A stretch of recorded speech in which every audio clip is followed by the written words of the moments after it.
ഇന്നും നമ്മുടെ പതിവ് പോലെ നമ്മുടെ പിങ്കിയുടെയും അർജുൻ്റെയും റൊമാൻസിന് ഒരു കുറവുമില്ല കേട്ടോ. ഇന്നത്തെ പ്രമോലും അവർ ഇങ്ങനെ പരസ്പരം മറന്ന് സ്നേഹിച്ചും കെട്ടിപ്പിടിച്ചും ഉമ്മ വെച്ചൊക്കെ ഇരിക്കുമ്പോഴാണ് നമ്മുടെ സുമംഗല, നമ്മുടെ അപ്പിച്ചി, നമ്മുടെ അർജുൻ്റെ അമ്മ അവർക്ക് കുടിക്കാനൊക്കെ ആയിട്ട് വെള്ളമൊക്കെ ആയിട്ട് അവരുടെ അടുത്തേക്ക് വരുന്നത്. അപ്പോഴാണ് ഈ ഒരു രംഗമൊക്കെ കണ്ട് ഇവർ കെട്ടിപ്പിടിച്ച് ഉമ്മയൊക്കെ വെക്കാൻ പോകുന്നൊരു നേരത്തായിട്ട് നമ്മുടെ സുമംഗല കയറി വരുന്നത്. അപ്പോൾ സുമംഗല അക്കപ്പാടെ നാണിച്ച് ഇങ്ങനെ നിൽക്കുന്ന ഒരു രംഗമാട്ടോ നമുക്ക് ഇന്നത്തെ പ്രമോൽ ആദ്യം തന്നെ കാണുവാൻ സാധിക്കുന്നത്. ശേഷം നമുക്ക് കാണുവാൻ സാധിക്കുന്നുണ്ട് നമ്മുടെ നന്ദ ബാഗൊക്കെ പാക്ക് ചെയ്ത് വേഗം നമ്മുടെ ഏലപ്പാറയ്ക്ക് പോകണമെന്ന് പറഞ്ഞ് അവിടെ കിടന്ന് ബഹളം ഉണ്ടാക്കുക.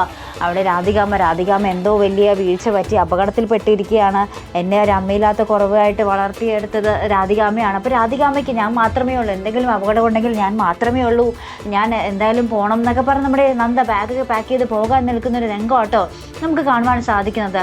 അപ്പോൾ അതിനുശേഷം നമ്മുടെ ഏലപ്പാറയിലെ നമ്മുടെ രാധികയുടെ വീടും കാണിക്കുന്നുണ്ട്. അപ്പോൾ അവിടെ നമ്മുടെ രാധികയ്ക്ക് ഒരു കുഴപ്പമില്ലാണ്ട് ഇങ്ങനെ നടന്നു വരുമ്പോഴേക്കും പക്ഷേ രാധിക ആ ഒരു അപകടം അറിയുന്നുണ്ട്. കാരണം നമ്മുടെ രാധികയുടെ ഫോൺ ആരോ നമ്മുടെ ബക്കറ്റിലെ വെള്ളത്തിലിട്ടിരിക്കുന്നു, വിളിക്കുമ്പോൾ കിട്ടാതിരിക്കാൻ വേണ്ടിയിട്ട്. അപ്പോൾ എന്തായാലും നമ്മുടെ പുഷ്പൻ്റെ പണി തന്നെയാണ്. പുഷ്പൻ പണി തുടങ്ങിക്കഴിഞ്ഞു, നമ്മുടെ നന്ദയെ ഏലപ്പാറയിലേക്ക് എത്തിക്കാനുള്ള സകല പണിയും തുടങ്ങിക്കഴിഞ്ഞു.